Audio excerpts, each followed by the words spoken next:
I know I don't keep up with this at all, but like I should, but I don't at all. But hi, it's the plague. I have nothing to do. So I've had a couple different videos outlined that I really wanted to do, and now I just have the energy and like the will to do so. So hi, my name's Ash. If you've never been here before, I am a person. It's the best thing I can tell you. Today I wanted to kind of talk about some like embarrassing rave stories. I've got my beloved techno shirt that I was gonna wear next weekend to an event that isn't happening. Also, I'm sorry for the echo. I just moved and it's too bougie for me, but like I love it. I'm very excited to be here. So like I said, I want to talk about some embarrassing rave stories because obviously nothing's fucking happening right now. So I would like to reminisce in some of the times, but specifically some of the things that I've blocked out of my brain. So yeah, I've got 4 different stories. Let's see if I can get through them, maybe. My first story is probably one of my earlier ones. This was back a couple of years ago. This was my first show back in a while. It was actually to a Gorgon City show at the press room. I used to rave back in high school when like tutus and like fluffies were a thing and like you would wear candy to school and it was like awesome and like you were so cool. I like straight up like used to make the big candy cuffs for people, like, and people would pay me. Like that was like a whole thing that I did for a long time, and I don't know how to do that anymore. I would love to relearn, but anyway, besides the point.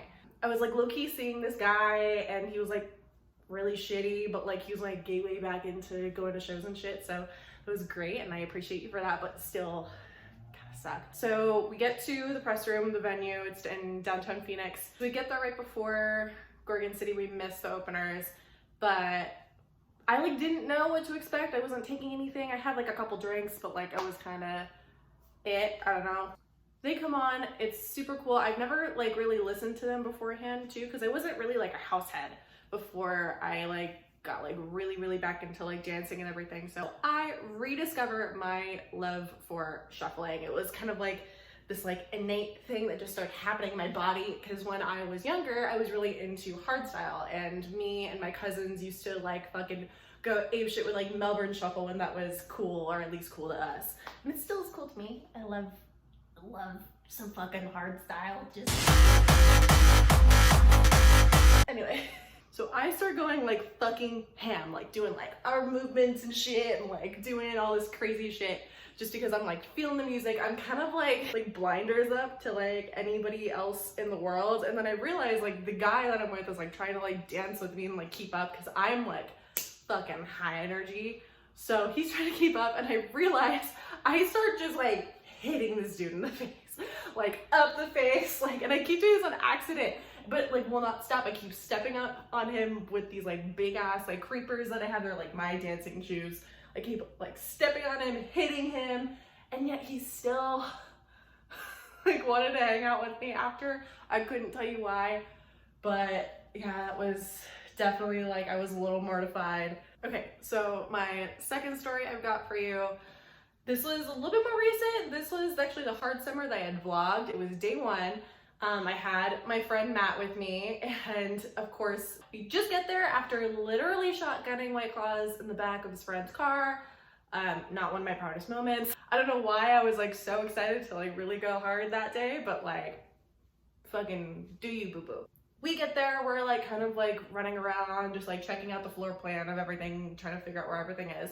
So we're heading towards the main stage, and there is this like banner thing. I took this boomerang there. We're walking and we realize that there are these girls on like each of the corners of this banner with like these water guns, no, water cannons, like spraying people down, and it was like all good and fun, like people were all like pumped up about it, whatever.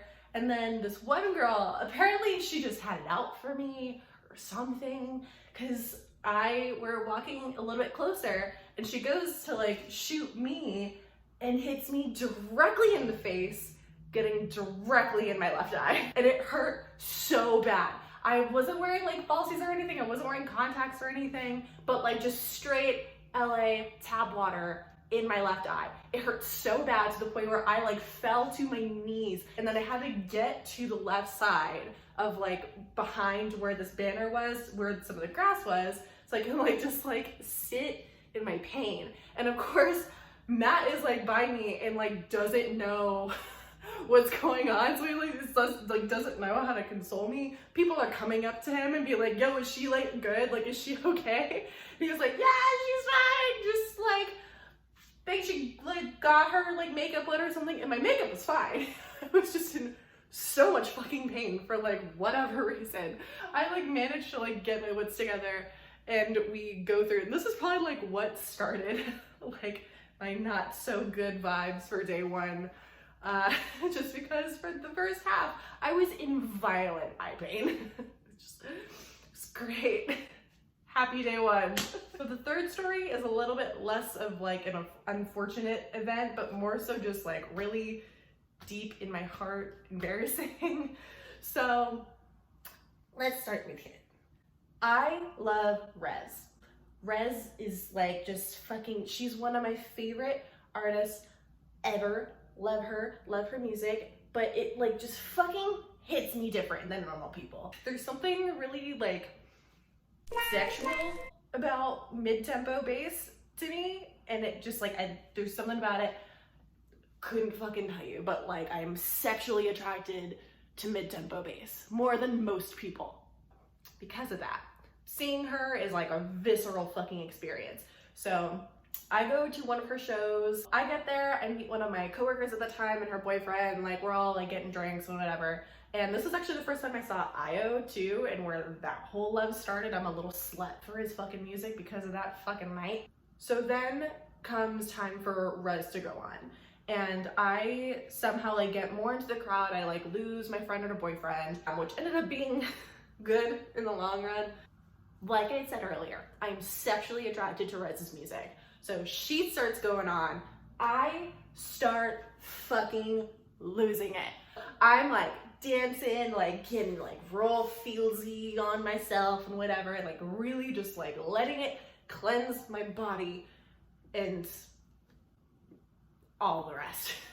So I'm like dancing by myself, having a great time. And then I start realizing that like these people, specifically of the male persuasion, coming up to me and like asking me like the same kind of questions. All that kind of like sum up into the same couple of themes of like, are you rolling right now? You must be rolling so fucking hard right now. You're so hot, can I dance with you? And proceeds to fucking grab me. Don't fucking do that. All the way up to someone legitimately asking me, do you fuck like that? Someone literally asked me that. I'm not kidding. I'm like, I'll never forget someone asking me that, ever. So now, it is a general rule that I am not allowed to bring anyone with me to see a Rez set because those dance moves do not go away. So yeah, no one is allowed to be with me while I see a Rez set. Unless you a freaky bitch. So my last story for the day is a little bit more of a long-winded one because it has like very specific details that I have to get in there. So let's fucking just get right into it, shall we? I've had too much caffeine, can you tell? Kinda as you can tell, I've been on the hunt for a rave bae. Fucking hit my DM when after the apocalypse is over. I had become internet friends with this guy because we had the same favorite artist, which was Seven Lions.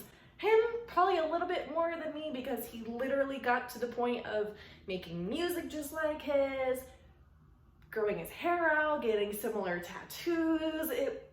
He was a weird one. I personally decide that the first time that we're gonna meet is at the Alchemy tour that also happened at Rawhide. And like, honestly, it was kind of a cute idea. I kind of want to do that again, whenever, again, the apocalypse is over.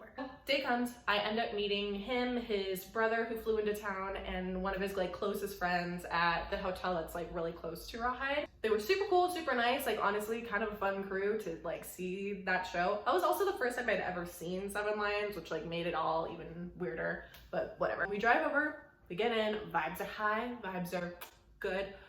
Very, very excited. They're all like fucking crowding the merch booth. We end up finding like a really, really good spot in the crowd. And we're like chilling. Glitch Mob is kind of like starting to play at this point.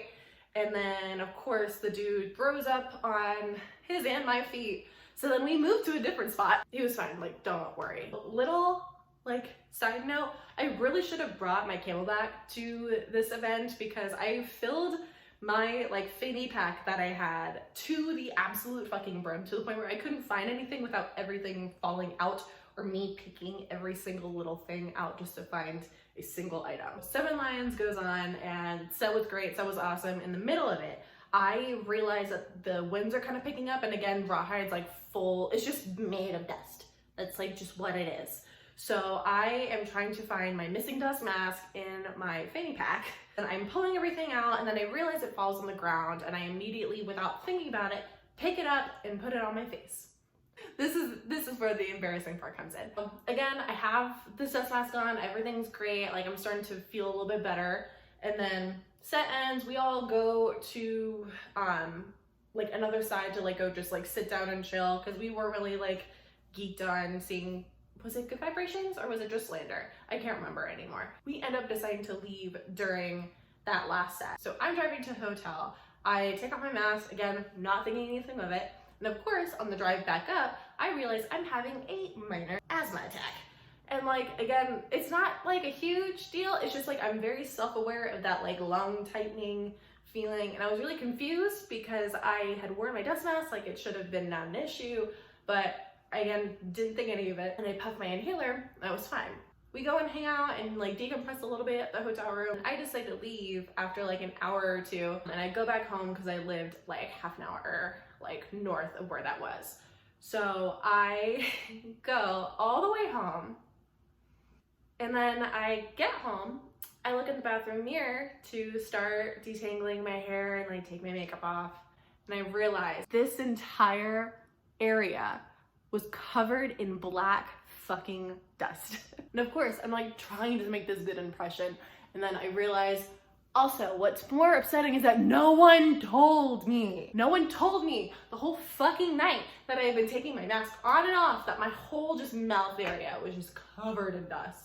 So I had been inhaling it all night because I had dropped it on the ground and didn't fucking think about it. So that is the few stories I had to tell today, or at least the few that I wrote down. I'm sure this is going to be an ongoing thing because I'm not perfect in any means. I'm one of the most cringeworthy people on the face of this planet. I'm fully aware of it. So it was nice being in front of a camera for the first time in a while. So I'm happy to be talking to you guys and just, I don't know, doing something with my life. But I hope you guys like and subscribe if you want to. I don't know. I mean, I think I'm pretty cool. My mom says I'm pretty cool. So it'd be cool if you thought I was cool too. So yeah, I will talk to you guys later. Bye guys.